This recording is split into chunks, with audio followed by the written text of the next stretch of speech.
All right, Nate. And then there were eight. We're down to the final eight teams. In the first game of the divisional round, we'll see the Texans take on the defending Super Bowl champs two times over, Kansas City Chiefs. Houston beat the Chargers in the wild card round. What were your takeaways from that 32-12 win? Yeah, so going into the game, I was pretty low on the Texans, and for the first 25 minutes, there wasn't really anything that was that encouraging about Houston. I know that defensively they were fine; they held up, held the Hmm. Chargers to two field goals early in the first quarter, so kind of kept them in the game.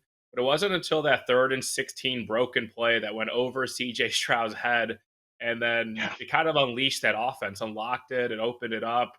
You get the pick six late, you end up winning by 20. So kind of one of those games where they get the break, I guess it is, and then it looks really good for Houston. But you're wondering if that play doesn't happen, what that game kind of ends up looking like.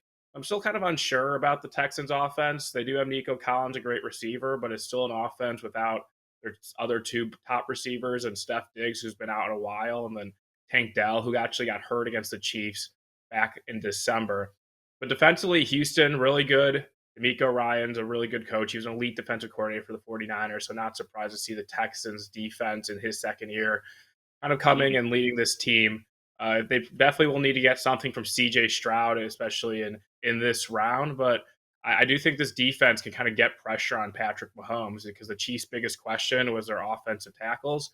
So if the Texans' defensive line pass rush can kind of get home like they did against Justin Herbert and the Chargers and get some pressure on Mahomes, then maybe this game could be interesting. The Chiefs are currently an 8-point favorite with a total set at 41.5. How does this compare to the odds when we look at these teams back when they played in week 16?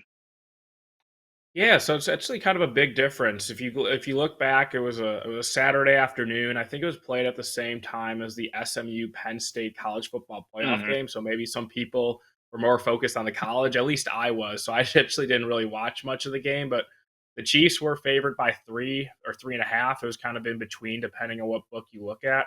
Total between 42 and 43, depending on where you look. So it's kind of a big jump, getting to 3.5, all the way to 8, some 8.5 now in some places. So like a 4.5 point move, sometimes 5 point move, depending on where you look through a key number of seven. But I do think this could be justified in the way that the Chiefs did win that game, 27-19.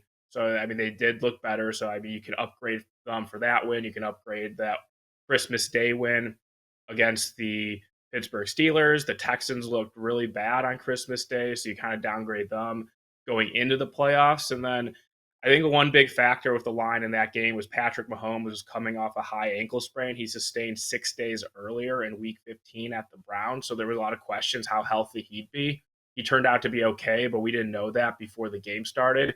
Tank Dell also got injured in the second half of that game. So you take out a Texans receiver and it drops their power rating a little bit. I think it's just kind of like Kansas City in the playoffs. We've seen this team kind of peak when it matters.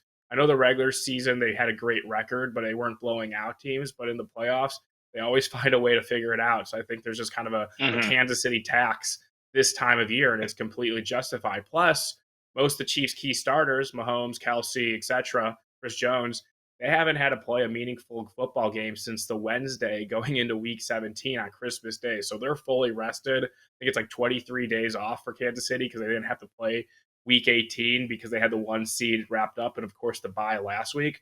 So it's kind of a question. Do you think that 4.5, 5 point move is justified with all that information? I'm not Hmm. really sure if you should go that far. And I'm not really interested in laying the points with Kansas City, but I also do think Kansas City finds a way to win this game. So I'm not going to talk anyone out of a teaser or a money line parlay involving the Lions, the Eagles, even if you want to stretch it to Monday, Ohio State. So I feel like the Chiefs will win this game. I just don't want to bet them against the spread. And in terms of the total, even though it is pretty low, I would at least consider the under. Maybe wait to see if it gets bet up a little bit as the week goes on. Check the weather this time of year, of course, in Kansas City when it comes to Hmm. total betting. But I do feel like this will be a low scoring game as I think both these defenses will have a lot of success on the field.